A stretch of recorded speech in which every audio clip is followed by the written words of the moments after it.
Estamos ao vivo, mais uma noite na página da Casa de João, irmão Francisco, grupo espírita, um grupo de amigos que se uniram para praticar a doutrina espírita, como Kardec ensina, não como quer que seja. Né? Nós temos aqui o prazer, mais uma vez, receber o nosso irmão Lindenberg. Um prazer, boa noite, Lindenberg. Boa noite, Wilton. Vamos batendo aqui o nosso papinho enquanto o pessoal se aproxima e se aconchega perto de nós, porque aqui, nessa chuva de hoje, tá fazendo um frio danado aqui, né, Zé, viu? Não sei o que é isso, Rapaz, não. eu sempre digo que o Ceará não precisava ser um estado frio. Bastava ser menos quente. Porque é bom demais esse clima. É mesmo. Deu um dia chuvoso, a noite já está brejado. É. Há uma névoa no ar, não sei se material ou espiritual, mas há. Nós temos, nesse nosso projeto, Lindenberg, os nossos irmãos que estão chegando, a intenção do projeto é ter uma conversa amena, fraterna, instrutiva, que traga fé, esperança, conhecimento para as pessoas que estão isoladas por conta da pandemia, né? A quarentena que nós vivemos, que acabou nos isolando no mundo material e nos aproximando no mundo virtual, né? Então, essa a gente tem o prazer de dizer às pessoas que já começamos, né, Lindenberg, a pensar os protocolos de retomada de atividade presencial na casa de João, irmão Francisco. Vamos raciocinar em cima da ideia do recomeço, para que a gente possa voltar às nossas atividades e, com isso, infelizmente, vamos diminuir bastante a frequência no mundo virtual. Mas é por uma boa causa, né? Vamos para o mundo real, né? Vamos para o mundo real, né? Que é tanto o mundo material e espiritual. Eu me sinto muito bem em saber que passamos esse tempo todo conversando com nossos amigos, conhecendo pessoas fantásticas, como a Astrid, né? Pessoa simpaticíssima, né? Uma pessoa que tem muito conhecimento, e eu até brinquei com ela, né, antes de iniciar. Eu disse: o grande problema de ter muito conhecimento é achar que sabe tudo, né? Sim. E ela riu, tem razão, é verdade. E a gente conversando com ela, vê que a mulher é da simplicidade, rapaz, tão grande, né, rapaz? Ela tanto tem a simplicidade, como ela consegue transformar os conceitos complexos, falando tranquilamente, todo mundo entende o que ela está colocando. Eu até comentei com a Alexandre, a mulher pós-doutora em filosofia, mas é uma professora nata, porque ela consegue dialogar de forma muito natural, muito tranquila. Boa noite, Luciano. Boa noite, Selma. Boa noite, Gorete. Boa noite, Alessandra Araújo. Boa noite, Juleide, lá da Paraíba, minha amiga velha. Aí tem as costas largas. Marivaldo, boa noite a todos. Nós hoje vamos adentrar mais uma vez nas questões da filosofia, agora abrangendo de uma forma menos genérica, né? Mais específica. O tema do nosso querido Lindenberg vai nos dar. Boa noite, Silvia Helena. Parabéns pelo retorno à casa do pai que estava internado, né? Soube que recebeu alta, graças a Deus, estava em nossas preces. Continue em nossas preces, família boa. Nós, Lindenberg, antes de iniciar, queria lhe dizer que eu vou quebrar o protocolo e vou iniciar com uma pergunta. Tranquilo. Já que está frio, eu vou começar logo tocando fogo para ver se esquenta. Tranquilo. Tá bom? Então vamos partir para a segunda parte, que é a palestra em si. Vou fazer a prece inicial. Protocolo você já conhece todo, né? Sim. Aqueles que quiserem nos acompanhar na prece, basta fechar os olhos a gente busca, nesse instante, nos conectarmos aos bons espíritos, criando em torno de nós um ambiente propício para que os bons espíritos se aproximem, trazendo para nós a paz, a tranquilidade e a capacidade de absorção dessas energias boas, para que nós possamos ter a compreensão da palavra que o nosso irmão vai trazer para nós. Que Deus permita que esta energia boa, salutar, cure o nosso corpo físico, reforce a nossa mente para que a gente possa sustentar o final desse período de grandes dores e sofrimentos. Agradecer a Deus porque estamos aqui ainda, encarnados na matéria, na escola, que é esta vida material, que nós possamos, ao final dessa jornada, no retorno à pátria espiritual, que seja daqui a alguns anos, lógico, ter a certeza do dever cumprido, da tarefa bem feita e da sinceridade de nossos corações. Com a consciência tranquila, não há de ter medo do mundo espiritual. Que Deus abençoe a nós todos e que assim seja. Que assim seja. Bem, meu irmão Lindenberg, antes de você começar a sua palestra propriamente dita, eu queria fazer aqui uma consideração e uma pergunta para você, que você comente em cima, e já emenda com a sua fala aí, que está no mesmo sentido, a sintonia de pensamento é grande. Nós temos hoje, no movimento espírita, vou falar do Brasil, dos outros, não tem nem por que comentar dos outros países. No Brasil, nós temos hoje uma grande dificuldade do movimento espírita, que é a condição de equívoco em que os espíritas, vou botar aqui a aspa, né? Em que os espíritas tratam como o ponto principal da doutrina espírita o seu lado religioso, transformando a doutrina espírita numa religião, o que faz com que os artigos científicos passem a ser artigos de fé.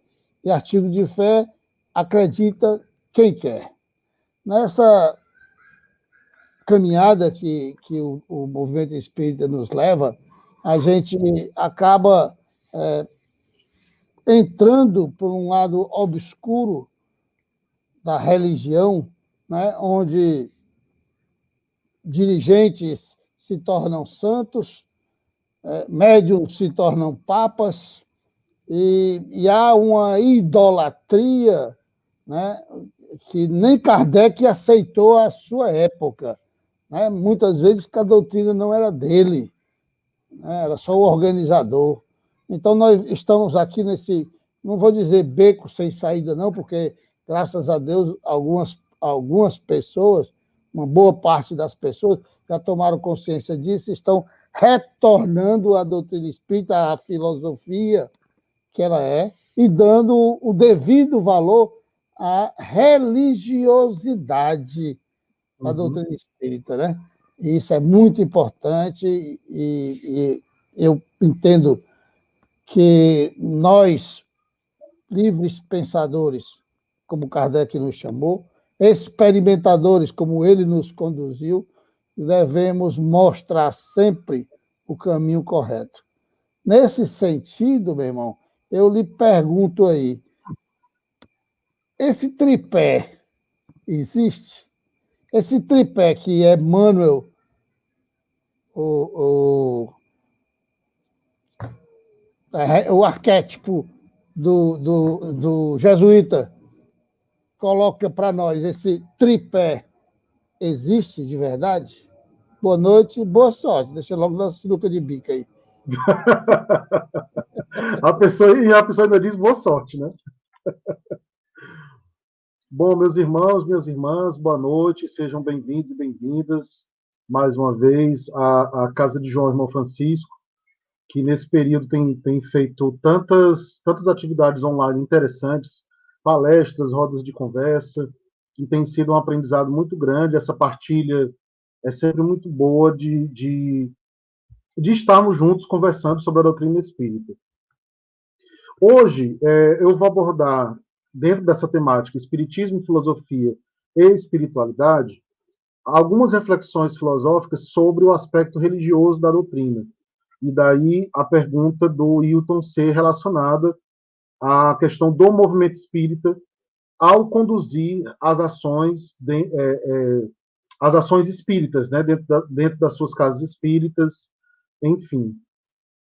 E temos algumas reflexões importantes a fazer, alguns conceitos de Kardec sobre essa compreensão que ele tinha do espiritismo, conceitos também de outras pessoas como Herculano Pires, que tem um peso conceitual importante para a gente, uma perspectiva do Herculano. E, de maneira geral, a partir dessa primeira provocação do Hilton, que eu achei muito oportuna em relação ao tema que a gente está trabalhando, de maneira geral, nós temos um conflito entre um conceito de religião e um conceito de religiosidade. A religião, no sentido mais tradicional do termo, ela está mais ligada a ritos, a uma ritualística, a formas de condução das atividades, das suas ações, né? Então, a religião normalmente está muito ligada, eu costumo dizer que ela está ligada a formas, são as formas de fazer. Então, para fazer uma reunião, eu preciso desse passo a passo aqui. Depois, para fazer aquela outra ação, eu preciso desse passo a passo, e assim vai. E aí alguém pode questionar o seguinte: mas na casa espírita existe esse passo a passo para o início das reuniões. Esse passo a passo, entre aspas, que existe na casa espírita, inclusive o próprio Kardec recomenda a prece como recolhimento, como conexão, que favorece uma maior proximidade com a espiritualidade. Esse movimento de início, ele é menos ritualístico e muito mais simbólico quando a gente aplica para o espiritismo. Então já tem uma primeira diferença em relação a isso. Claro que tem casas espíritas que extrapolam um pouco essa ritualística e envolvem outras coisas. Envolvem música, envolvem imagens de espíritos considerados bons, né, dentro do movimento espírita, imagens espalhadas pelas suas dependências, enfim, preces específicas de alguns espíritos. Isso aí são questões que vão sendo agregadas, vão fazendo bem às pessoas, elas vão agregando na sua prática, né? Mas, apesar disso, o próprio Kardec diz, na Revista Espírita, que o espiritismo não é uma religião no sentido tradicional do termo. Ele estaria fora desse conjunto de ritualísticas e esse passo a passo muito burocrático dentro da sua forma de vivência, né? E aí nós temos a religião, nesse sentido que representa a forma, e nós temos a religiosidade, que representa mais a essência. De modo que, se a gente pode pensar num aspecto de uma religiosidade espírita, essa religiosidade é no sentido mais essencial, no sentido mais de cada indivíduo, de cada pessoa. Isso independe das questões burocráticas, isso independe das questões institucionais. O Kardec fala, em boa parte, né, da sua obra, sobre os aspectos científico e filosófico da doutrina. Quando é que ele vai reforçar as perspectivas religiosas? Principalmente no diálogo com o sacerdote, lá no que é o Espiritismo, e em algumas passagens da Revista Espírita. E aí ele vai fazer essa reflexão, essa aproximação desse aspecto religioso da doutrina espírita, mas ele condiciona esse aspecto religioso às consequências do aspecto filosófico. E aí é uma pista importante para a gente analisar. Então, o espiritismo seria, num primeiro nível, uma ciência espiritualista que pautou a comunicação, a comunicabilidade, né, com os seres espirituais e desenvolveu uma pesquisa própria sobre isso. A partir dessa pesquisa surge a filosofia moral, a partir das relações que se estabelecem entre encarnados e desencarnados e a destinação do próprio espírito. E a partir da filosofia espírita, dessa filosofia moral, surgem os aspectos da religiosidade. Porque então o progresso espiritual, ele conduz o espírito a uma religiosidade natural. Certo? Então a gente tem esses três aspectos que conversam de forma muito harmônica entre eles, mas o movimento espírita foi desmembrando esses aspectos, de modo que hoje a gente vê uma predominância muito maior do aspecto religioso em detrimento do aspecto filosófico, que ainda permanece com uma certa força, e o aspecto científico mais enfraquecido. Então, a reflexão que fica para nós espíritas é: estamos fazendo ciência sobre o espiritismo?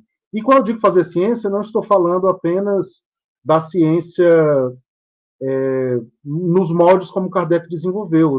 Estou falando da produção de conhecimento.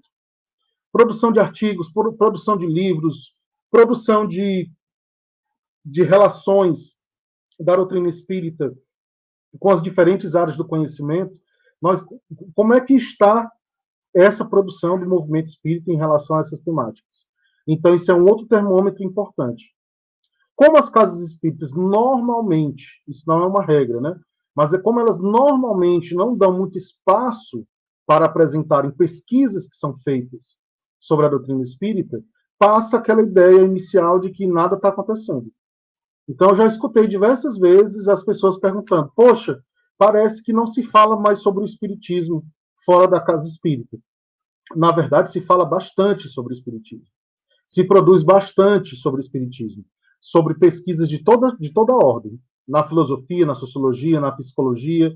Agora, como essas pesquisas não chegam para as pessoas nas casas espíritas, passa aquela ideia de que nada está sendo feito além do que a casa espírita está sendo feito. E aí, claro, isso é uma responsabilidade institucional da casa espírita, mas também é nossa, da gente procurar se aprofundar, procurar os autores, pesquisar na internet o que está sendo falado, o que está sendo produzido sobre a doutrina espírita. Tem pesquisas fantásticas, maravilhosas. Quase todo dia eu encontro uma coisa interessante na internet em que se fala ou diretamente sobre o espiritismo ou sobre um tema correlato ao espiritismo. Por exemplo, as pesquisas sobre reencarnação, terapia de vidas passadas e lembranças de vidas passadas que os pesquisadores dos Estados Unidos fazem, elas são fantásticas, são maravilhosas, mas ainda são pouco conhecidas. Tem um autor que teria muito a contribuir com a pesquisa da reencarnação, que é o Ian Stevenson, e ele praticamente não é conhecido dentro do movimento espírita. Então, são questões que a gente precisa ir quebrando aos poucos, inserindo outros autores, inserindo outras perspectivas, e, ao mesmo tempo, avaliando como é que nós estamos nos conduzindo, né, dentro da casa espírita, enquanto indivíduos, e a própria casa espírita enquanto instituição. O Arivaldo diz o seguinte, que o espiritismo seria uma religião da Idade Moderna. Sim, a gente pode aceitar essa ideia como premissa, mas condicionada a essas questões da religiosidade, do desenvolvimento da própria espiritualidade do indivíduo, que é o que Kardec tanto ressalta a respeito do aspecto religioso. Para que o aspecto religioso da doutrina apareça, o aspecto filosófico tem que estar em evidência. O Kardec faz essa relação direta. E onde que nós podemos encontrar o aspecto filosófico em evidência? Quando a gente, de fato, exercita o pensamento espírita para além do que está posto atualmente das obras psicografadas, resgatando a obra de Kardec, e, claro, analisando como é que esses estudos estão impactando na minha vida em específico. Então, sim, a gente pode dizer que ele seria uma religião da Idade Moderna, mas uma religião que conduz a uma religiosidade, que está mais preocupada com a essência do que com a forma, que está mais preocupada com a base espiritual do indivíduo e não com a orientação religiosa que ele segue. Inclusive, era muito comum na sociedade de Paris pessoas de diferentes religiões frequentarem os estudos, porque não se estava preocupado com o rótulo, se você é espírita ou não. O que a preocupação ali era em relação à filosofia do espírito, e não necessariamente a doutrina espírita enquanto doutrina a ser seguida, né, a criar adeptos. Tanto que o Kardec sempre faz essa reflexão de que o objetivo do espiritismo não é criar adeptos, né? Então, a partir daí também isso diferencia o espiritismo de uma doutrina religiosa mais tradicional. Boa noite aos amigos que entraram depois, o Iraê, a Alessandra, Arivaldo já comentei, a Leide. A Alessandra diz o seguinte: Lindenberg, boa noite. O culto do evangelho no lar estaria nessa tríade vinculado ao aspecto da religiosidade que você citou? Sim, estaria, inclusive, eu acho super válido a prática dele, porque é um momento ali, quer você faça sozinho ou com a sua família, é um momento de você estar podendo fazer uma leitura edificante, uma reflexão sobre aquela leitura, ter aquele momento de prece, que é um equivalente da meditação. Né? Então, é uma variação, sim, está vinculado a esse aspecto da religiosidade. Agora, vejam, para exemplificar melhor essa questão de religião e religiosidade. A religiosidade, para que ela se estabeleça, ela tem que passar a caminhar de forma autônoma frente à religião propriamente dita. Então, se eu escolho fazer o culto do Evangelho no lar, né, o estudo do Evangelho no lar, eu posso até escolher começar por uma indicação da casa espírita. Mas aquilo precisa ter um significado para mim, significado interno, de modo que eu consiga equilibrar esse estudo do Evangelho com a minha própria evolução espiritual. Então, a criação de significados do que a gente faz dentro da casa espírita e fora da casa espírita, ela é mais importante do que o fazer em si. Não sei se eu estou conseguindo me fazer entender, se não, vocês podem perguntar nos comentários. Então, se eu acordo de manhã, por exemplo, e me habituei a fazer uma prece, se aquela prece é mais automática do que essencial, ela vai servir muito pouco, embora possa me ajudar.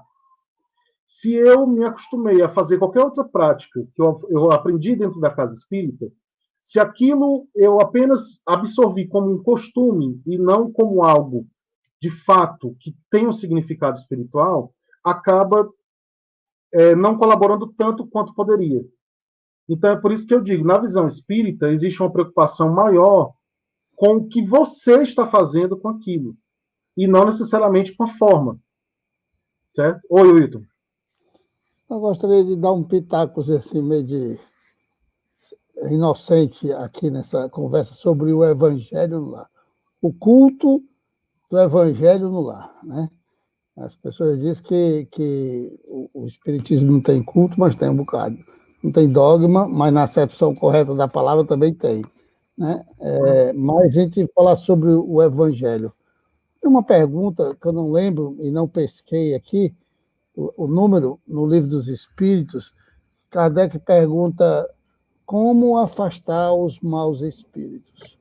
E a resposta é atraindo os bons. Então, o Evangelho no lar tem no seu lado científico, energético, magnético, a capacidade de criar em torno daquele momento um campo de força magnético, energético, uma vibração energética capaz de atrair os bons. E atraindo os bons, você acaba ajudando os que não são bons. Energeticamente falando, você acaba substituindo as energias negativas, deletérias, por energias boas, pelo simples fato que o culto do evangelho no lar eleva o padrão vibratório do pensamento, né? E esse fato muda tudo que está ao seu redor. Apenas Isso. esse tal para ver que nós falamos sobre o culto do evangelho pela religiosidade, pelo lado moral, mas tem a outra perna, que é a perna científica também do evangelho, do culto do evangelho, né? Uhum, exato. Então, perfeito, Ito, exatamente isso. Como tudo na doutrina, existe uma justificativa espiritual para a sua prática. Mas ainda preciso ressaltar que mais importante do que o que fazer está no como isso impacta para você. Por exemplo, existe um preconceito, entre aspas, com médiums que trabalham fora da casa espírita. Médiums que psicografam em casa ou que fazem outros trabalhos em casa. Né? E aí, eu, por exemplo, eu psicografo uma vez por semana, todo domingo, já há muitos anos. E eu já fui advertido por pessoas diversas. Olha, você não deveria fazer isso, porque na casa espírita se diz que você tem que exercitar a mediunidade na casa espírita.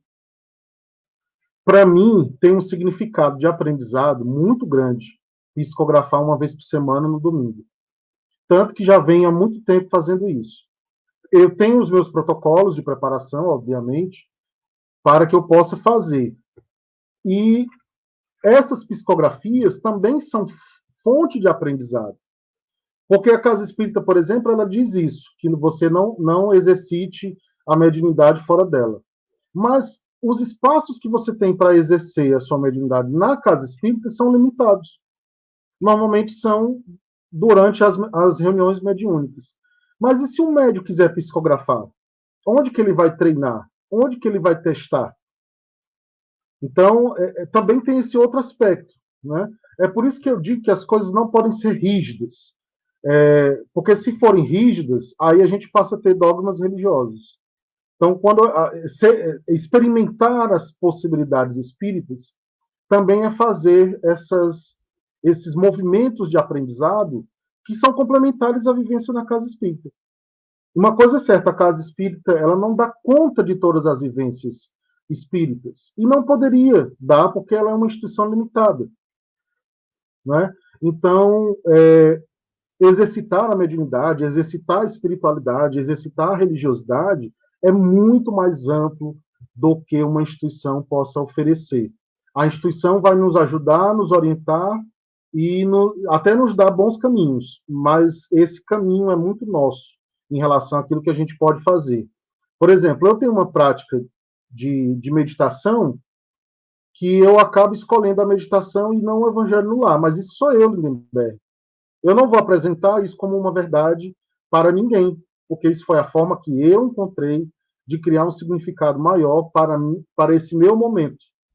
Então, eu faço a prática da meditação e tenho os meus protocolos também para essa prática da meditação. Mas isso não é uma regra absoluta para ninguém.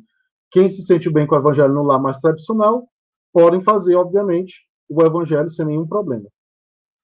O nosso amigo Iraê diz o seguinte: o evangelho no lar, realizado como as casas espíritas divulgam, não seria um ritual? A rigidez com o horário e a obrigatoriedade que se impõe. Pois é. Aí, essa questão do ritual vai ter muito a ver com a forma como você faz.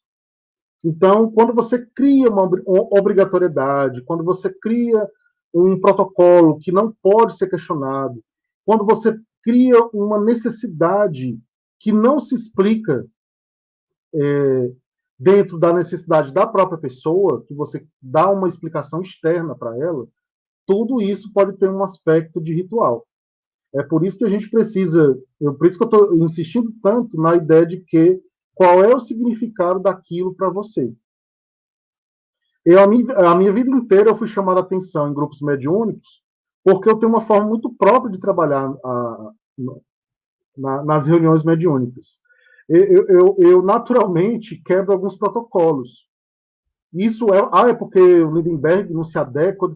Isso sou eu. Isso faz parte da forma como eu sinto a mediunidade, a forma como eu sinto o mundo, a forma como eu sinto os espíritos. Então, tudo também tem a ver com a questão da criação de significados.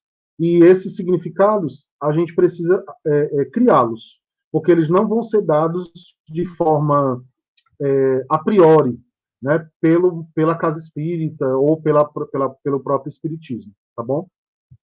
Então, eu tenho alguns slides que eu queria apresentar para a gente continuar esse debate. Wilton, por favor.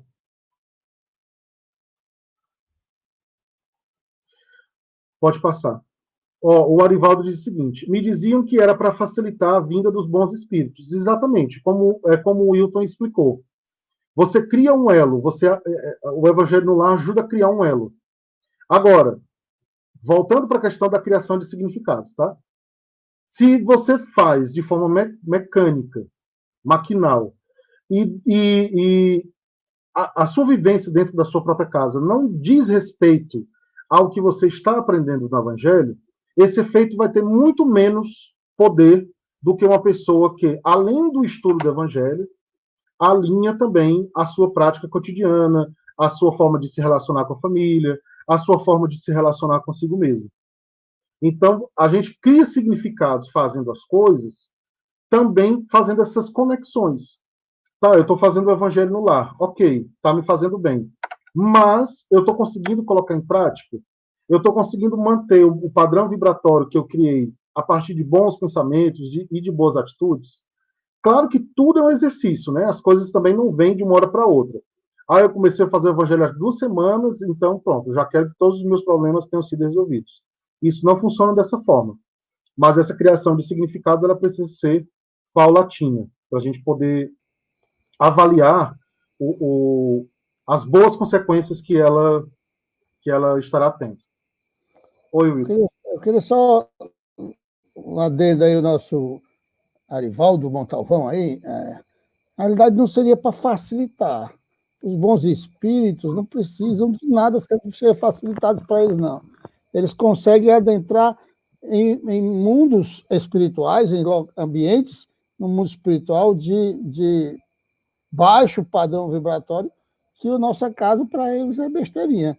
Na realidade, era para o sentido do evangelho é de atração, de atrair as energias boas e, com isso, atrair os bons espíritos. Não é fácil. Tem até uma dessas mensagens loucas aí que apareceu para eles, que os bons espíritos não estão conseguindo ajudar a Terra e tal. Então não é bom. Se não está conseguindo, não é bom, de jeito nenhum. Tem que estudar mais um pouquinho. Falar, desculpa aí. Não tem poder suficiente nesse caso, né? Wilton, pode voltar lá nos slides, por favor. Pronto, então algumas perguntas para a gente pensar, algumas delas a gente até já comentou aqui com vocês. O Espiritismo é uma religião? Isso a gente já comentou, do ponto de vista mais tradicional do termo, não seria, né? Então, como compreender o aspecto religioso presente no movimento espírita? A gente também já comentou, mas a gente vai falar outras coisas. Por que o movimento espírita fez essa opção muito mais forte pela questão da religião, do aspecto religioso? O Herculano Pires, né, e a questão do igrejismo, o Herculano Pires muitas vezes fez críticas ao que ele chama de igrejismo dentro das casas espíritas, exatamente devido a esse excesso de religiosidade não, né, de excesso de religião, de aspectos religiosos ali presentes nas casas espíritas. O que diz Kardec sobre os aspectos do espiritismo e as diferenças entre religião e religiosidade / espiritualidade, tá? Pode passar.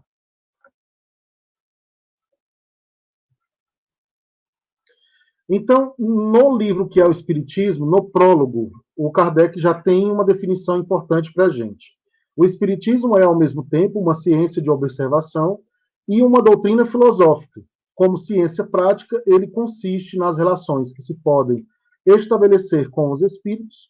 Como filosofia, ele compreende todas as consequências morais que decorrem dessas relações.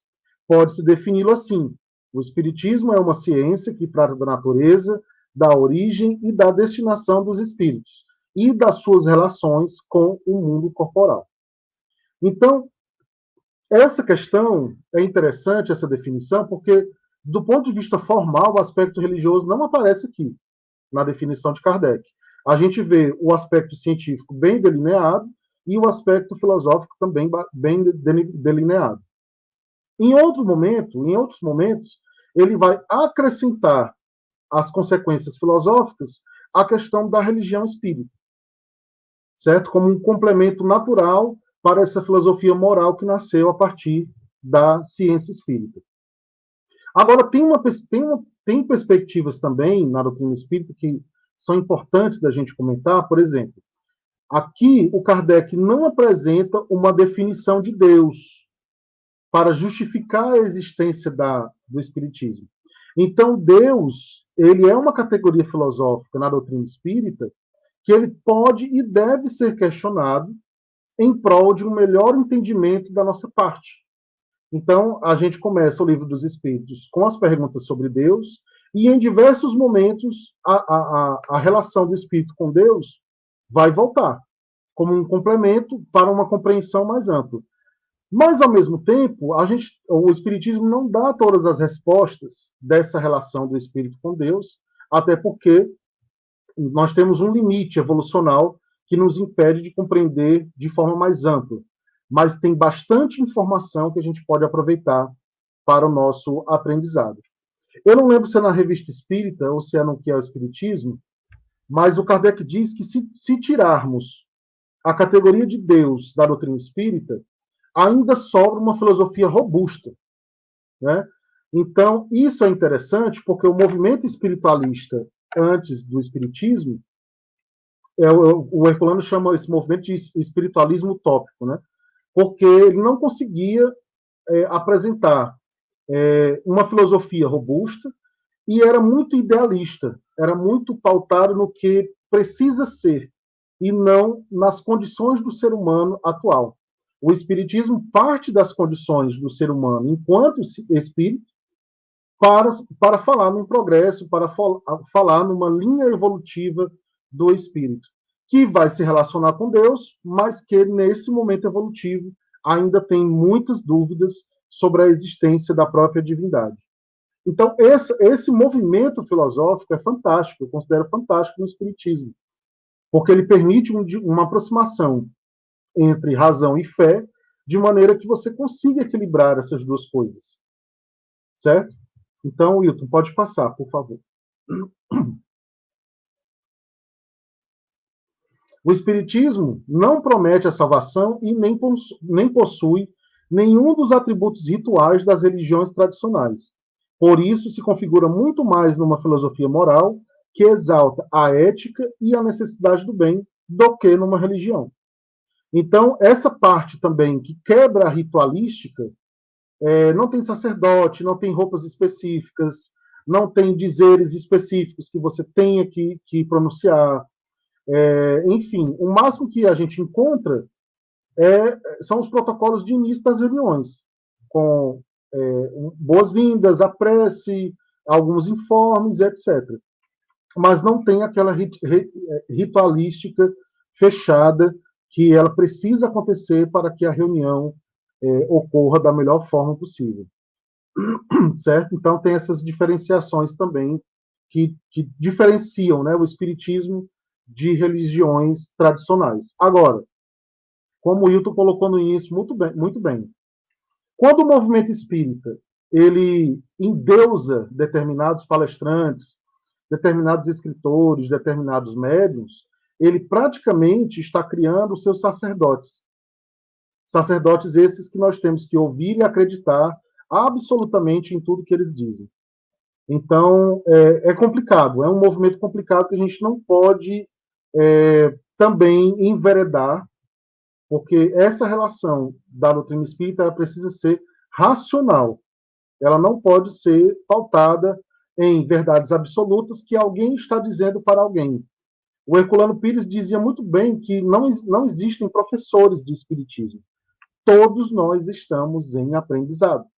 Se todos nós estamos em aprendizado, mesmo médiuns poderosos, considerados como grandes psicógrafos, eles podem cometer seus erros também, se não como médiums, mas pelo menos como pessoas. Afinal de contas, não são espíritos puros reencarnados. Meu amigo Eduardo Lima, seja bem-vindo. Obrigado pela presença. Wilton, pode passar, por favor. Então, essa questão que eu comentei, né, que o espiritismo superou o espiritualismo idealista e saiu do aspecto utópico para a gente chegar numa perspectiva de um espiritualismo científico e filosófico. Científico, pela aproximação que a pesquisa espírita fez com a ciência, embora ela se diferencie, o próprio Kardec fala isso, o espiritismo não é da alçada da ciência. Mas quando ele fala disso, nesse sentido, ele está falando da ciência tradicional, ele está falando da ciência que ainda não consegue observar o espírito, né? Então, mas nem por isso ele deixa de ter um aspecto científico. E a filosofia, esse aspecto filosófico que surge também com o espiritismo, é de uma filosofia dialética, como nos diz o Herculano Pires, uma filosofia capaz de dialogar com as diversas áreas do conhecimento e propor uma síntese. E aí isso tem a ver, por exemplo, com o que o Wilton colocou aqui nos comentários. O futuro do espiritismo depende do que os espíritas estão fazendo no presente. Exatamente. Então, quando o Kardec nos diz que o espiritismo dialoga com as diversas áreas do conhecimento, mas enquanto movimento espírita, se o movimento se preocupar apenas com obras psicografadas e o aspecto religioso, a gente já perde aqui as duas grandes novidades que o espiritismo trouxe, que foram a ciência espiritual e a filosofia espiritual. Então é preciso que a gente tenha cuidado para tentar equilibrar essas forças, né? Claro que nem todo mundo tem o aprofundamento da doutrina espírita, nem todo mundo compreende a filosofia espírita, a ciência espírita, etc. Mas então cabe às casas espíritas favorecer ao estudo e ao aprofundamento dessas questões. Pode passar, Wilton, por favor.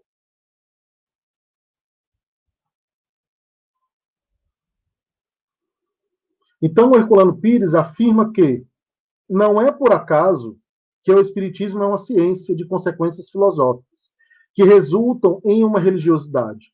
Ele diz que essa é a própria síntese do conhecimento humano, ao mesmo tempo em que equilibra a razão e as suas relações com a fé, como eu comentei anteriormente, né?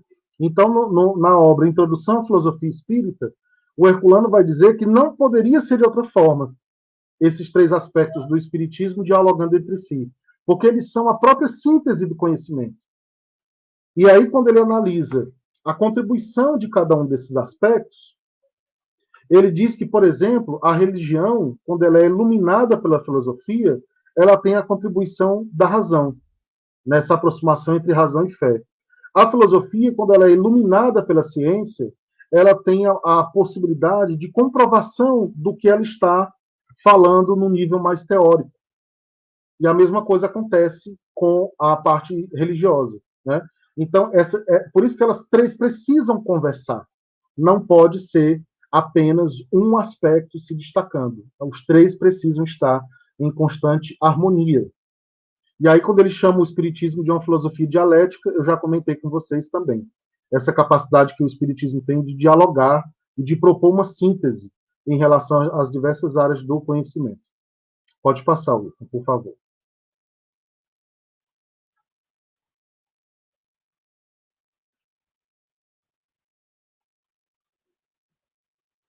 A força do espiritismo não está nos fenômenos como geralmente se pensa, mas na sua filosofia, o que vale dizer na sua mundividência, na sua concepção da realidade. Então, outra questão importante que o Herculano também traz para a gente é que esse aspecto do que é eminentemente espiritual, que está fora da gente, embora isso seja um problema conceitual que muitas pessoas confundem, né? Quando a gente fala em questões espirituais, a gente normalmente se remete aos espíritos. Mas quando a gente fala de questões imanentes ao ser humano encarnado, a gente também está falando de questões espirituais, porque nós somos espíritos. A gente não pode esquecer disso em nenhum momento. É mais importante se reconhecer como espírito do que se dizer espírita. Se o fato de se dizer espírita for apenas um rótulo para você, isso é menos importante do que você se reconhecer como espírito. Porque esse reconhecimento como espírito é onde está a base de toda a filosofia espírita presente nessa forma que o Herculano cunhou esse conceito. Essa filosofia que representa uma forma de ver a realidade, uma forma de ver o mundo e de existir no mundo. Por isso que eu sempre pergunto para as pessoas qual é o impacto que o Espiritismo tem para a vida prática da pessoa. Se ainda está num nível muito teórico ou se a pessoa já consegue observar a vivência dos conceitos espíritas no seu cotidiano. Porque se reconhecer como espírito, por exemplo, já vai trabalhar em cima, já vai impactar em cima dos meus apegos, já vai impactar em cima da minha relação com o medo da morte, já vai impactar em cima em relação das minhas relações com as pessoas. Então, esses impactos são naturais, mas cabe a gente também perceber em que sentido esses impactos estão acontecendo na nossa vida. Pode passar, Wilton, por favor.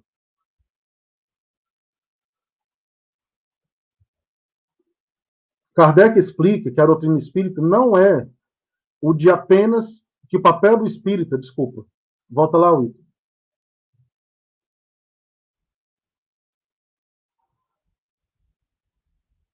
Wilton?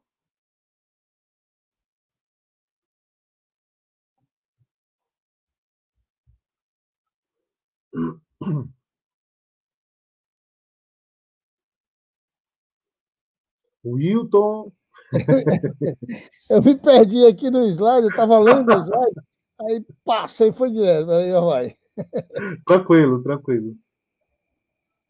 Esse, achei.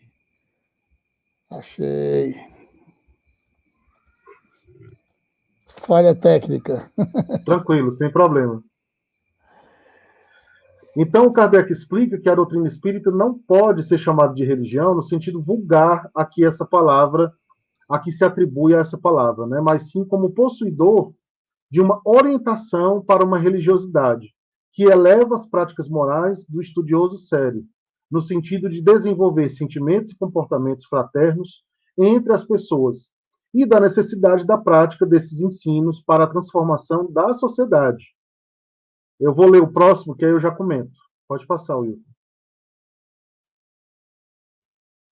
Portanto, o papel do espírito não é o de apenas trabalhar pelo seu aperfeiçoamento enquanto indivíduo, e nem o de desenvolver práticas ascéticas para a sua iluminação espiritual. Seu papel também será o de contribuir para um mundo mais justo e humano, atuando de forma direta pelo fim das injustiças sociais. Muito embora alguns espíritas se utilizem da lei de causa e efeito para justificarem a necessidade dos problemas sociais, o que não coaduna com a filosofia espírita. Eu estou compartilhando alguns trechos de um artigo que eu escrevi recentemente sobre o aspecto religioso da doutrina espírita. Então, esses 2 slides que eu falei, que eu li agora, eles são trechos desse artigo que eu escrevi. Em breve eu vou divulgar para todos o artigo na íntegra. Mas são conteúdos que a gente encontra facilmente, né, dentro da obra de Kardec. Então, a necessidade do progresso espiritual ela não é individual apenas. Ela precisa também aparecer no âmbito coletivo, no âmbito da sociedade. E, para fazer isso, é necessário que nós possamos reconstruir os costumes, os hábitos, as instituições, evitando, por exemplo, as injustiças sociais. Não tem como estarmos evoluindo espiritualmente no sentido amplo enquanto houver fome, pobreza, discriminação, preconceito e etc. Isso tudo é dedutível da obra de Kardec, está lá. Mas aí, para usar um preceito bíblico, né, que vejam aqueles que têm olhos para ver. Porque tem pessoas que leem a obra de Kardec e consideram que o progresso é apenas individual. Basta eu trabalhar pela minha própria evolução, que automaticamente o progresso geral vai acontecer. E não funciona dessa forma. Sobretudo quando a gente considera que essa prática individual está ali apenas naquele ritual que a gente cria. Vou para a casa espírita, faço o estudo. Vou para a casa espírita, participo da mediúnica. Vou para a casa espírita e participo dos projetos sociais. E aí, às vezes, a pessoa cria um hábito tão grande desse ciclo que ela perde a perspectiva se ela realmente está melhorando ou não enquanto indivíduo. Se ela realmente está conseguindo levar os conhecimentos espíritas para os outros setores da vida dela. Como é que o conhecimento espírita dela, por exemplo, se apresenta na relação familiar, se apresenta no trabalho? Como é que você vai ter um trabalho mediúnico à noite, aí você passa o dia inteiro falando mal das pessoas, ou julgando as pessoas, ou querendo colocar as pessoas dentro do seu conceito individualista, né? Então, claro, nós somos imperfeitos, somos, mas no momento a gente também não pode usar isso como argumento para justificar. Esse argumento vai apenas explicar as nossas imperfeições, né? Mas é preciso que a gente possa avançar um pouco em relação a isso.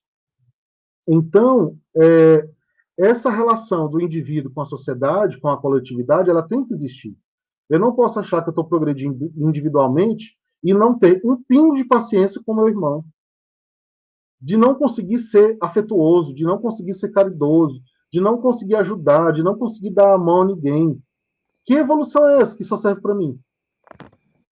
Oi, Wilton. Rapaz, eu sou teu obsessor. Mas... Quer dizer, meu irmãozinho, que não existe espiritismo sem a sociedade? Quer dizer que a gente Não, não consegue praticar o espiritismo sem enxergar as pessoas, as outras pessoas que estão passando fome, morando na rua, na necessidade? Quer dizer que não existe não, espiritismo sem não, sofrimento? não tem como. Vai ser uma análise capenga, porque então eu não vou conseguir colocar em prática o que eu estou aprendendo. O aprendizado ele não pode ser egoísta, né? Ele precisa ser compartilhado. E aí, se eu vivo no mundo, mesmo sendo espírita, achando que basta fazer a minha parte para mim apenas, e não para o coletivo em que eu estou inserido, ou como estava colocado no slide, né? Utilizar a lei de causa e efeito para justificar as injustiças que existem. Ah, não, porque o espírito tal merece passar por isso. Ah, não, porque a pessoa ela fez na outra vida, então ela tem que agora espiar daquela forma.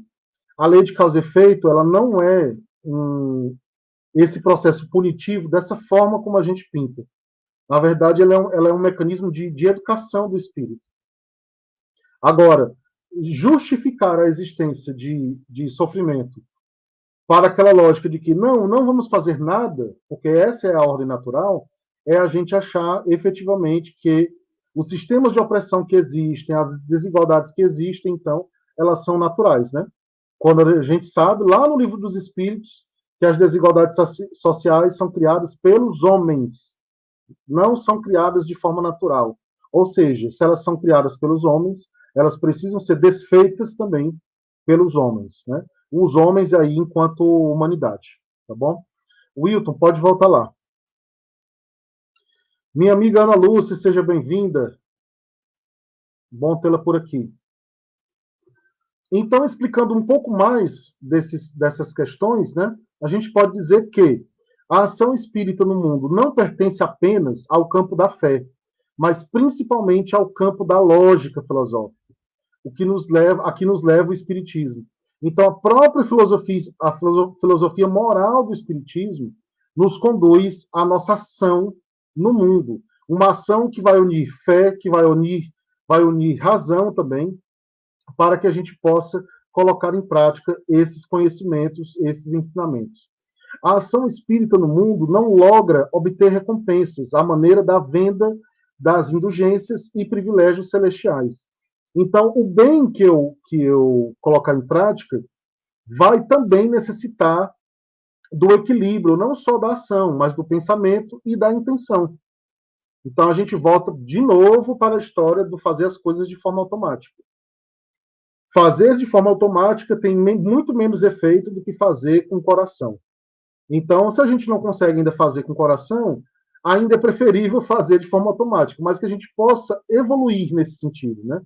Se colocar para doação para o outro de uma maneira mais ampla, mais essencial. Nosso amigo Arivaldo diz o seguinte: Jesus, que é o nosso modelo e guia de homem, não se recolheu a um mosteiro, mas enfrentou os problemas de sua época e por isso foi assassinado. Exatamente. Aconteceu com Jesus o que aconteceu com Sócrates, de ser acusado, né, de ir contra a ordem natural que estava estabelecida. E aí o Herculano Pires, por exemplo, explica esse movimento. Eu já até falei aqui em outros momentos, né, que esses espíritos superiores, quando eles reencarnam, eles já têm a evolução vertical. E nós, que ainda estamos na evolução horizontal, ainda ficamos patinando frente aos conhecimentos e os ensinos que esses grandes espíritos trazem. E aí, por vezes, a gente coloca eles de lado, porque a gente se sente ameaçado dentro desse processo, né? Então, aconteceu com Jesus e aconteceu com Sócrates também. O caráter da lei de causa e efeito não é profético, nem missionário e nem punitivo. É antes um processo voltado para a educação do espírito, mas que dependerá do seu nível de consciência sobre os seus próprios atos. Então, enquanto o espírito não desenvolver esse nível de consciência, de que quando ele age, ele está fazendo a lei de causa e efeito rodar, ele vai perder um pouco do fruto desse aprendizado, até ele conseguir sair dos automatismos que ele mesmo criou ao longo das suas existências. De modo que evoluir espiritualmente também é quebrar com condicionamentos de pensamento e de sentimentos e de ações, né, que a gente criou ao longo das nossas existências. Então, nós estamos em pleno processo de aprendizado. Imagina quantas dezenas de vezes a gente já reencarnou, ou até centenas de vezes, né, que a gente já reencarnou e adquiriu hábitos que não são saudáveis para o espírito. Então, a gente está num processo de nos desidentificar com esses hábitos que não são positivos em prol de hábitos melhores, de perspectivas melhores, de pensamentos melhores e de ações melhores, né? A pandemia pelo coronavírus é antes um processo natural, não é profética, nem missionária. As transformações que poderão ocorrer na sociedade são de exclusiva responsabilidade das pessoas. Eu incluí esse aspecto da pandemia para comentar porque eu fiquei um pouco chocado com um artigo que eu li há algumas semanas, um artigo publicado pela Federação Espírita Brasileira, explicando o aspecto profético do coronavírus. E aí, assim, eu tenho que comentar isso, né, mesmo sendo numa live, numa palestra aberta, porque a gente também tem que ficar atento à naturalização das coisas. O Herculano Pires, por exemplo, criticou a vida inteira a forma como as federativas conduziram a compreensão sobre o espiritismo. E ler um texto em pleno século que a gente está agora, tentando justificar a existência de uma pandemia por questões proféticas e espirituais, é muito complicado. É a gente retroceder um pouco na perspectiva da racionalidade que o espiritismo nos traz, né? Então, a pandemia ela pode até ter contextos espirituais embutidos nela. Mas, antes de mais nada, ela é um processo natural de evolução de vírus altamente, que tem um alto poder de mutação, de vírus que são mapeados por cientistas todo ano e que eles já sabem, inclusive, que vai haver uma próxima pandemia. Eles só não conseguem identificar quando nem onde, que ainda não existe uma pesquisa que seja tão pontual assim, né? Mas eles continuam ali pesquisando. Nós temos cientistas espalhados pelo mundo inteiro fazendo essas pesquisas, acompanhando diversos tipos de animais que podem ser portadores de mutações de vírus para nós, seres humanos, né? Então, o que virá de aprendizado para a humanidade vai depender dela, não depende da pandemia. Inclusive, a gente pode até questionar se esse aprendizado está sendo positivo, realmente.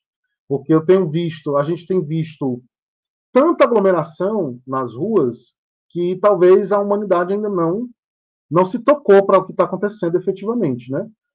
A humanidade em termos, vamos colocar pelo menos a sociedade brasileira, que parece ser a que menos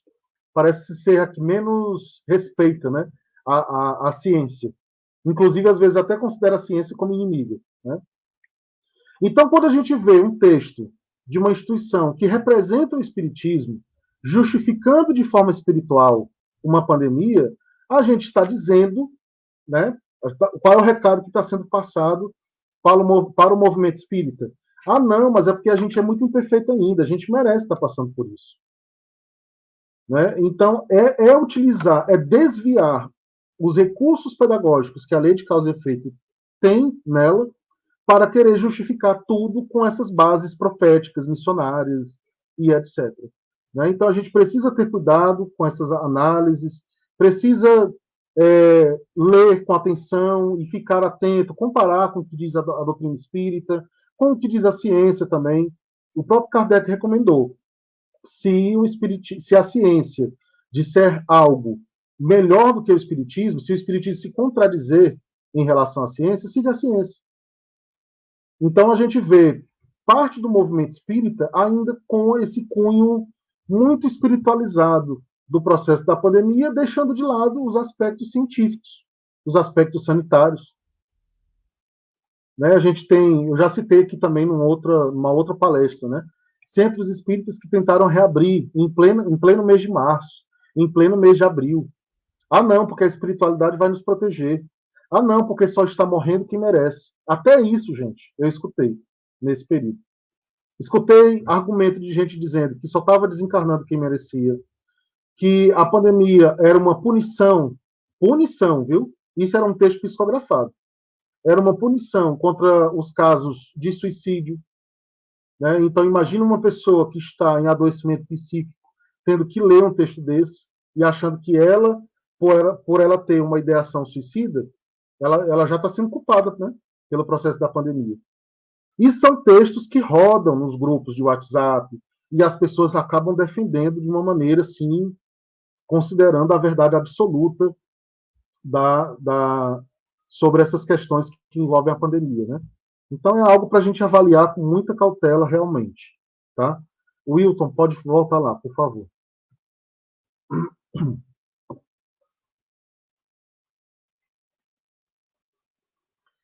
Então, voltando para o aspecto religioso, assim, de maneira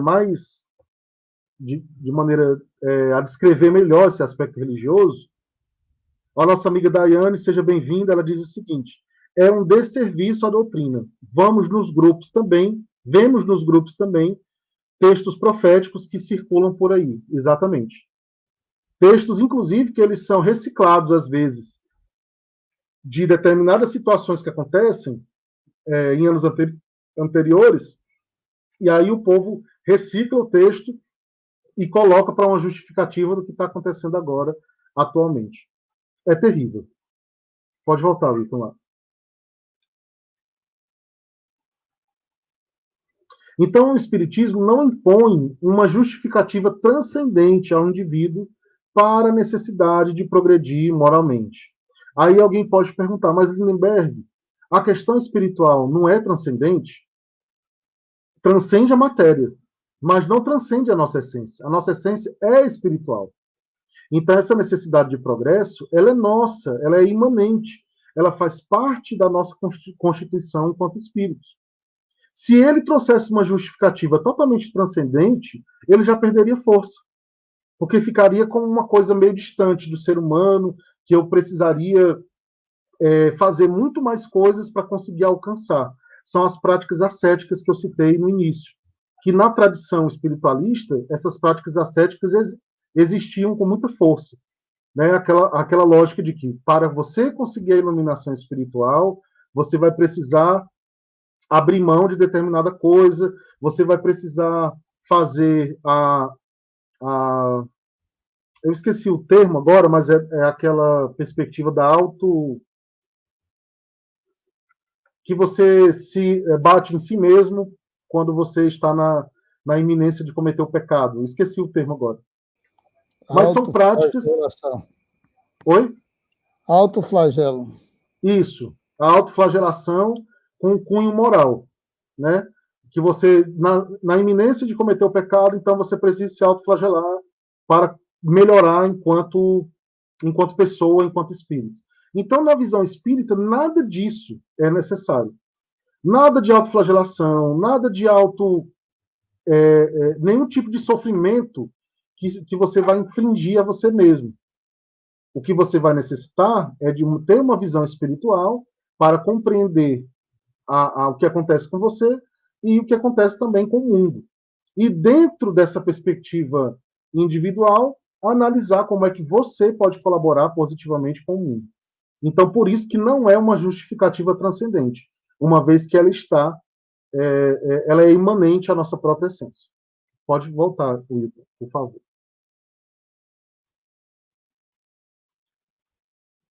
Wilton? O Espiritismo, enquanto doutrina progressista e que desperta a atenção das pessoas igualmente progressistas, essa é uma frase de Kardec que está presente na Gênesis, naturalmente se relaciona com as perspectivas humanitárias, que visam corrigir as injustiças sociais pautadas em sistemas de opressão robustos e que dialogam entre si, esses sistemas de opressão, né?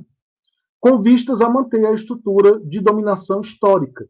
Nenhum sistema de opressão existente foi formado pela lei de causa e efeito, para punir os que lhe estão subjugados. Então, novamente trazendo à baila essa questão da lei de causa e efeito. Né? Eu gosto muito de trabalhar nas minhas palestras os aspectos espirituais que estiveram envolvidos na Segunda Guerra Mundial, sobretudo no nazismo e no fascismo.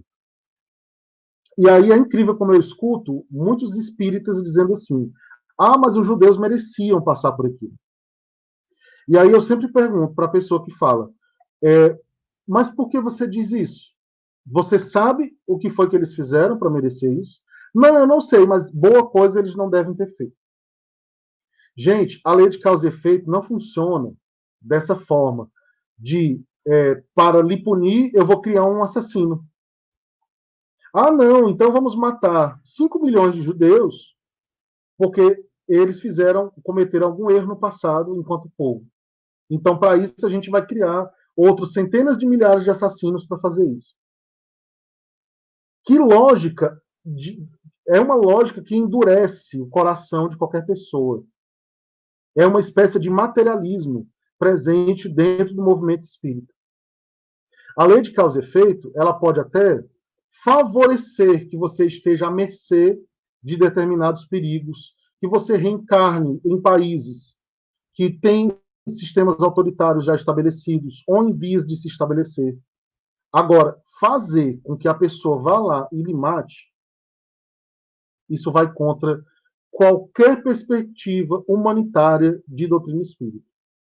Então, o que a gente viu no processo do nazismo foi um processo psicanalítico ferrenho e cruel, de muito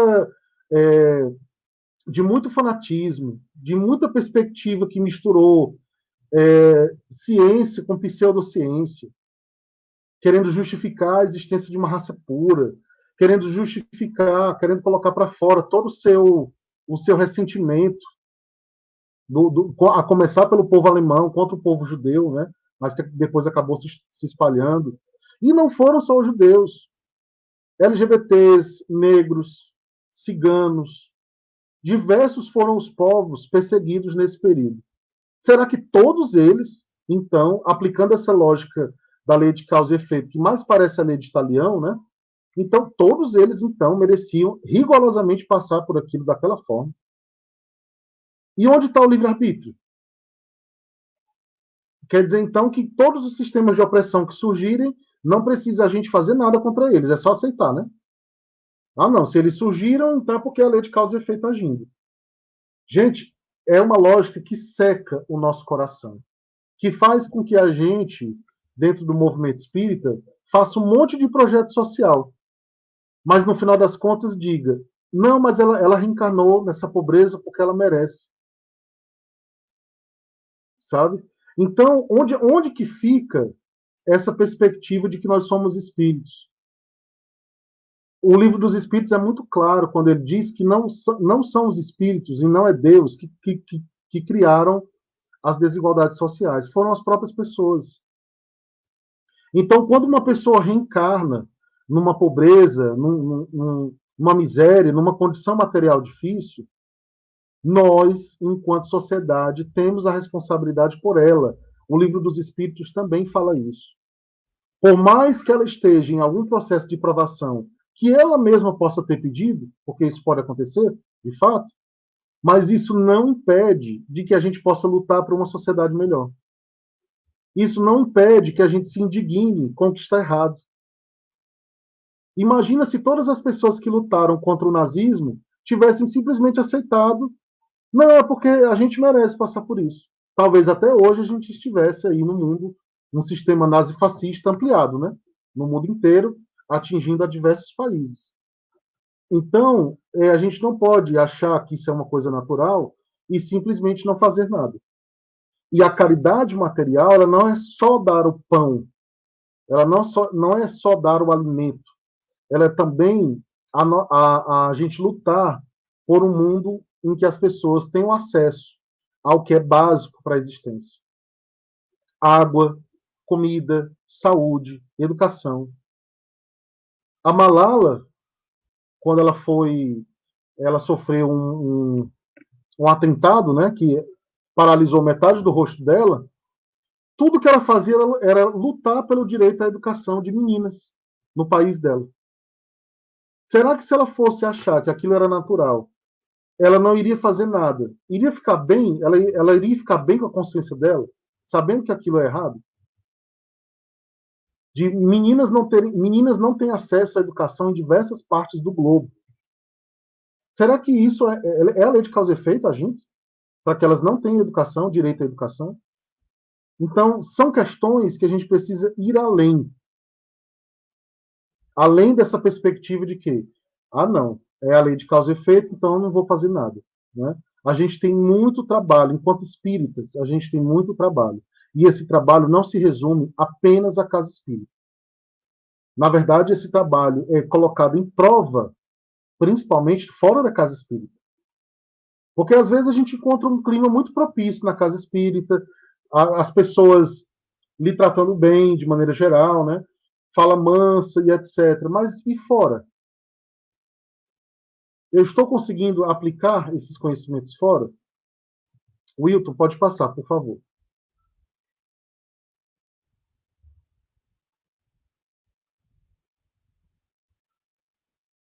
Então, lá na Revista Espírita de 68, Kardec nos diz o seguinte: se o Espiritismo se dissesse religião, o público não veria nele senão uma nova edição, uma variante, se assim nos quisermos expressar, dos princípios absolutos em matéria de fé. Uma casta sacerdotal com um cortejo de hierarquias, de cerimônias e de privilégios. Não o separaria das ideias de misticismo e dos abusos contra os quais a opinião frequentemente é levantada. O Espiritismo, não tendo nenhum dos caracteres de uma religião, na acepção usual da palavra, não se poderia, nem deveria se ornar de um título sobre o valor do qual, inevitavelmente, seria desprezado. Eis porque ele se diz simplesmente doutrina filosófica e moral. Essa reflexão do Kardec, ela é bastante ampla, é um parágrafo pequeno. Vou tomar aqui um pouquinho d'água. É um parágrafo pequeno, mas extremamente significativo para a gente compreender essa questão da religiosidade espírita, que não é uma religiosidade estanque, é uma religiosidade que age no mundo, que não está apegada a questões de privilégio, a questões sacerdotais, a questões de cerimônia, nem de hierarquia, mas que está apegada, está relacionada, melhor dizendo, né, com a ação efetiva da pessoa no mundo. Não apenas no que ela faz na casa espírita, não se ela está cumprindo com os ritos que são ditos na casa espírita, mas se ela está conseguindo efetivamente desenvolver nela essa filosofia moral que o Kardec cita. Pode passar, Wilton, por favor.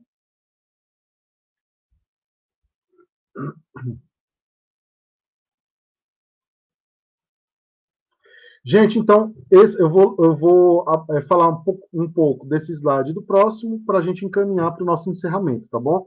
A gente já está com 1h15, e aí aqui eu fiz um resumo de que características a gente poderia elencar da religiosidade espírita. De tudo que nós falamos até agora e de outros pontos que vêm complementar também a nossa reflexão desta noite. Primeiro, o combate à incredulidade e suas consequências é uma contribuição poderosa para do aspecto religioso da doutrina espírita, exatamente por unir fé e razão, tem essa capacidade, inclusive, de atrair, embora ela não queira fazer adeptos, né? Mas ela consegue atrair pessoas que são naturalmente mais racionais, exatamente por essa relação entre fé e razão ser equilibrada. O que atinge as perspectivas materialistas sobre a existência, né, e o seu consequente niilismo.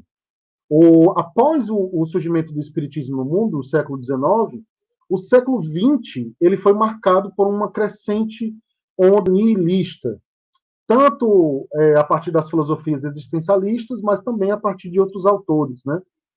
Então, o niilismo poderia ser, nesse sentido, a perspectiva da nadificação de si mesmo, da existência e das relações com o divino.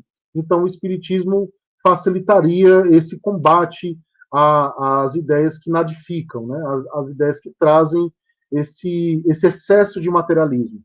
Claro que nós podemos também sermos espíritas materialistas, se a gente não ficar atento, se a gente não conseguir nos desprender do apego, né, à matéria que nós temos, nós também poderemos ter algum nível de materialismo, mas que isso pode ser trabalhado ao longo da vida sem grandes problemas. Apesar de não ser uma religião, conduz às ideias religiosas através de uma perspectiva ampla de espiritualidade e de religiosidade, e, inclusive, uma perspectiva que dialoga com as outras religiosidades. Isso eu acho fantástico. Quando você está preso ao espiritismo enquanto religião, você pode ser levado a não aceitar espíritos ligados à Umbanda, espíritos ligados ao Candomblé, espíritos ligados à tradição indiana, espíritos ligados à tradição asiática. Porque a visão espiritual que nós temos da espiritualidade ainda é muito eurocêntrica. É todo mundo vestido de branco e todo mundo de pele clara. E aí, quando a gente, às vezes, nas reuniões mediúnicas, a gente vê espíritos de outras culturas, que esses espíritos existem também, às vezes a gente fica tão impressionado ou acaba não aceitando. Eu já vi toda forma de preconceito contra esses espíritos que não têm essa mesma matriz que nós estamos acostumados a projetarmos, né? Então, essa religiosidade espírita, ela é capaz de nos fazer dialogar com as outras religiosidades também. Então, você não vai estar apegado a um dogma, até porque o espiritismo não tem dogmas. Você vai entender que o mundo espiritual é bastante amplo, é bastante diverso. O mundo espiritual não é apenas o que é descrito nas obras psicografadas. Não é apenas a representação da colônia espiritual. Na verdade, ele é muito mais diverso. Favorece o autoconhecimento do indivíduo, a gente já comentou bastante sobre esse ponto. Alerta para o fato de que o que vale numa ação não é o ato em si, mas a intenção que o produziu, e isso tem a ver com tudo que a gente falou sobre o evangelho no lar, os rituais que eventualmente acontecem na casa espírita, as cerimônias, a forma de conduzir a mediunidade, enfim. E a nossa forma de agir no mundo. Então, se eu consigo alinhar o ato com a intenção, melhor ainda. Vai ser perfeito. Porque então a minha intenção está acompanhando o que eu estou querendo fazer frente à minha vontade de progredir. Pode passar, Wilton, por favor.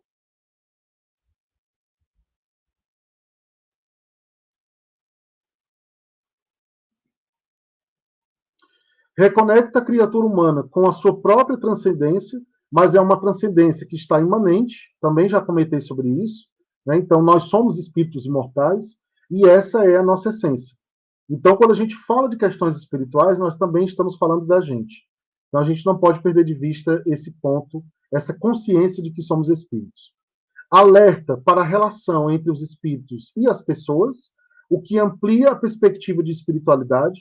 Então, uma outra forma de exercitar a nossa espiritualidade é através da relação com os espíritos, mas óbvio que quem não é médium também pode exercitar essa espiritualidade através da intuição, através do trabalho mediúnico, mesmo que não tenha a mediunidade ostensiva, né? Eu costumo dizer que eu me tornei espírita antes de me tornar médium, porque isso eu agradeço muito à espiritualidade, porque eu sou tão racional que eu precisava ver no espiritismo primeiro o aspecto filosófico dele. Depois que eu solidifiquei em mim o aspecto filosófico, a minha mediunidade aflorou. Foi muito engraçado observar esse movimento interno, né? Então, acho que se eu tivesse começado logo pela mediunidade, talvez eu tivesse rejeitado a doutrina logo de cara. A ideia de Deus, embora não seja completa e acabada, é apresentada enquanto categoria filosófica que pode e deve ser questionada para uma melhor compreensão da nossa relação com o divino, inclusive de perceber os aspectos divinos em nós. Então, não é por acaso que nós também somos espíritos criados por Deus, né? Isso significa que nós trazemos em nós uma parcela grande da divindade. E essa parcela vai sendo atualizada à medida que a gente vai evoluindo espiritualmente. E o último ponto, trabalho o sentido da vida, que esse ponto é extremamente importante. Na construção de ressignificados para o espírito de suas experiências atuais e passadas. Então, esse sentido da vida que o Espiritismo nos dá, nos ajuda no nosso equilíbrio, na nossa saúde mental, para evitar pensamentos autodestrutivos, para evitar ações autodestrutivas, e ao mesmo tempo que fortalece o nosso amor próprio, no sentido do cuidado de si, e o amor com o outro, no sentido de cuidado com o outro, né? Então, esse sentido da vida é um remédio natural, muitas vezes, contra as nossas insatisfações, frustrações e etc. Eu costumo dizer que o Evangelho, que eu passei o encontro inteiro aqui com ele, pertinho de mim, ele é uma obra que nos ajuda na nossa saúde mental de maneira muito natural. Porque os diversos ensinamentos que compõem o Evangelho são aplicáveis à nossa vida. Então, eles são aplicáveis de forma prática, eles não são idealistas, eles não são inalcançáveis. Na verdade, eles estão postos numa obra exatamente por serem totalmente aplicáveis na nossa existência, né? Então, gente, é isso. Eu tinha colocado mais alguns slides, mas, assim, o mais importante, eu já comentei do que eu tinha separado, e esse artigo que deu origem a essa palestra, em breve eu vou compartilhar com todo mundo. Por enquanto, eu produzi e ele está em vias de ser publicado. Quando ele for publicado, eu compartilho com vocês. Tá bom? Então, são reflexões que fazem parte da minha caminhada como espírita, mas que também me despertam muita curiosidade, já que a gente tem essas contradições, muitas vezes, dentro do movimento espírita, mas que a gente pode colaborar para uma outra perspectiva também. Então, eu agradeço muitíssimo a atenção de todos e todas. Nós é que agradecemos por essa viagem, né, em diversos setores da doutrina espírita, em diversos cômodos do movimento espírita que precisam ser abertos, arejados, limpados, espanados, né? A gente, infelizmente, está coberto de razão, que você fala, às vezes a gente pensa que algumas pessoas do movimento espírita acreditam piamente que é preciso que haja o sofrimento. É preciso que haja alguém passando fome para eles lá aparecer dando o prato de comida. Jamais eles conseguem pensar que a verdadeira caridade é não ter ninguém passando fome, né? É justiça social, felicidade para todo mundo, não só para eles, né? Bem-estar para todos. Eu estava conversando um dia desse com o Olivar, numa live que eu fiz lá para o Renascer, e a gente foi fazendo a caminhada do átomo ao arcanjo, o espírito puro, né? E a gente, no final das contas, nessa caminhada dialética, a gente chega à conclusão, Lindenberg, que os mundos felizes devem estar vazios. Pelo seguinte fato, é impossível que um espírito puro se contente em ser feliz num mundo feliz, enquanto há tantos sofredores abaixo dele. Ele não vai ficar lá, senão ele não é bom. Se ele ficar lá, ele não é bom. Se ele não é bom, ele não é feliz. Então, os mundos felizes, filosoficamente falando, deveriam estar vazios, e os bons espíritos aqui nos ajudando a um dia, quem sabe, a gente chega lá. A lei do progresso, ela é inevitável. Inevitável. A doutrina espírita está também sujeita à lei do progresso. Não adianta a gente querer amarrar aqui, pendurar lá, porque só vai atrasar. E eu acredito que esses movimentos antidoutrinários, que vou chamar assim, como você falou, o movimento do preconceito, né? O movimento que não aceita a pessoa por isso, por aquilo ou por aquilo outro, né? Como se o preconceito da carne pudéssemos estendê-lo ao espírito. Não é? Eu fiquei muito triste, Wilton, compartilhando com você e com os amigos que estão aqui conosco. Recentemente eu recebi um desabafo, uma denúncia que foi um pouco desabafo de uma pessoa, dizendo que a amiga dela frequentava uma casa espírita e que era uma pessoa trans. E que nessa casa espírita ela já tinha tentado trabalhar em diversos setores da casa, mas os trabalhadores da casa, os dirigentes da casa, mais especificamente, não aceitavam, por ela ser uma pessoa trans. Então, disseram para ela que ela não podia dar passe, porque as energias dela não eram boas, que ela não poderia ser monitora de ESD, porque ela não tinha condições de ser. Então, ela estava sendo tolhida no exercício da sua religiosidade dentro da casa espírita por preconceitos terrenos.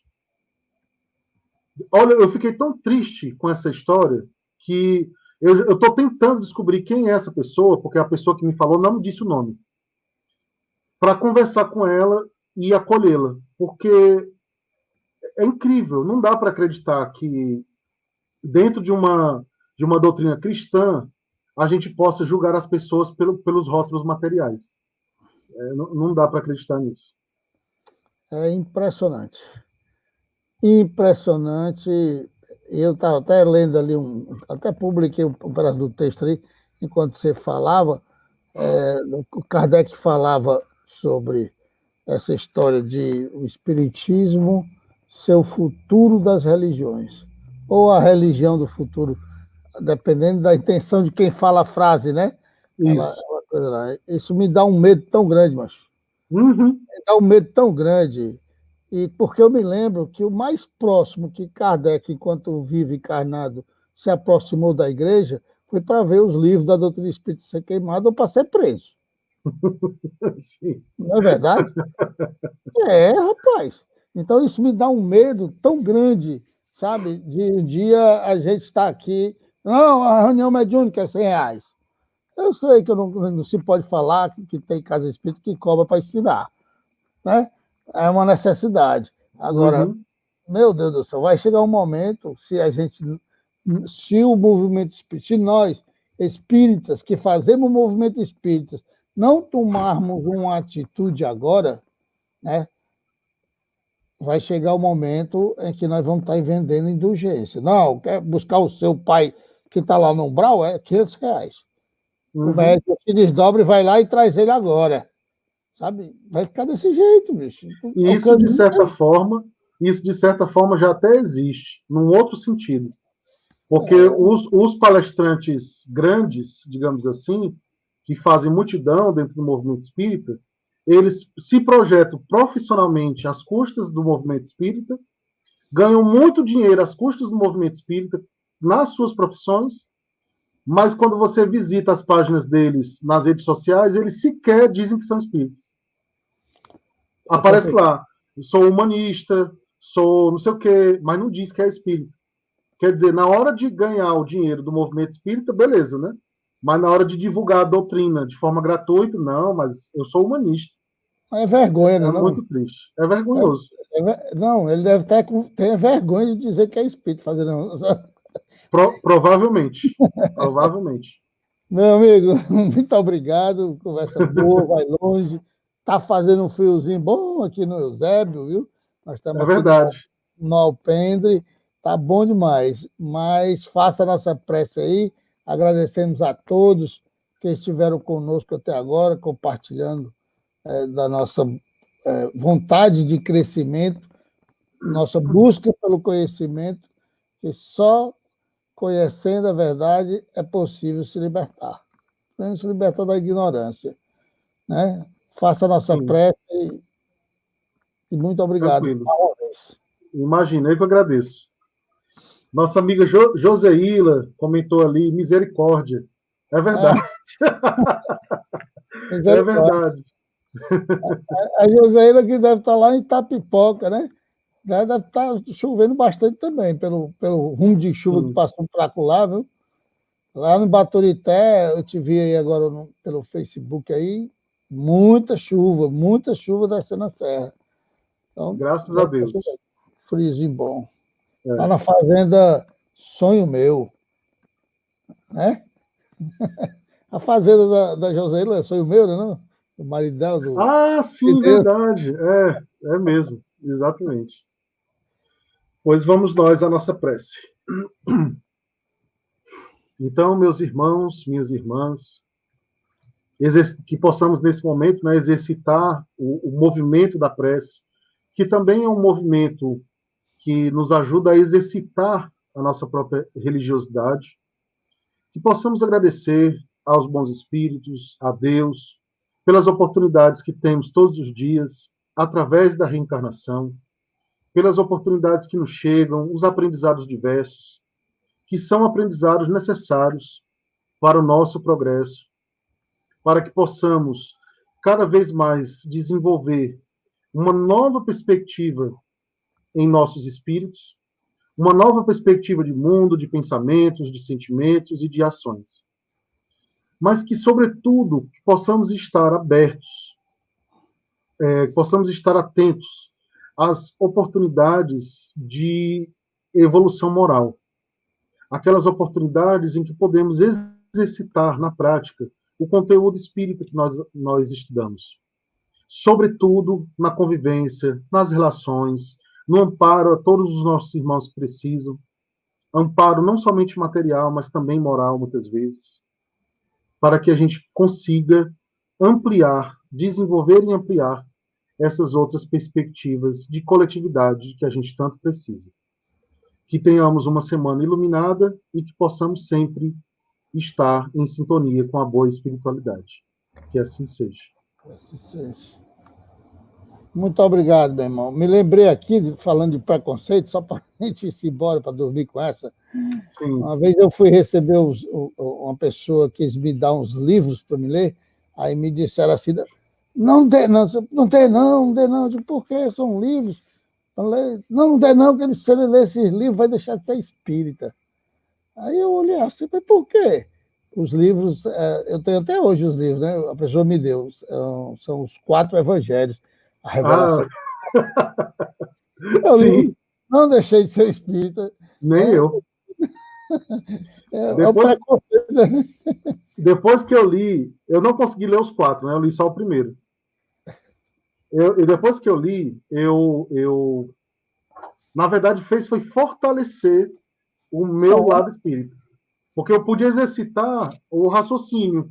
À medida que eu ia lendo, eu ia comparando com Kardec. Né? Então a gente não pode ter medo de ler, de se aprofundar. Tem muita coisa aí.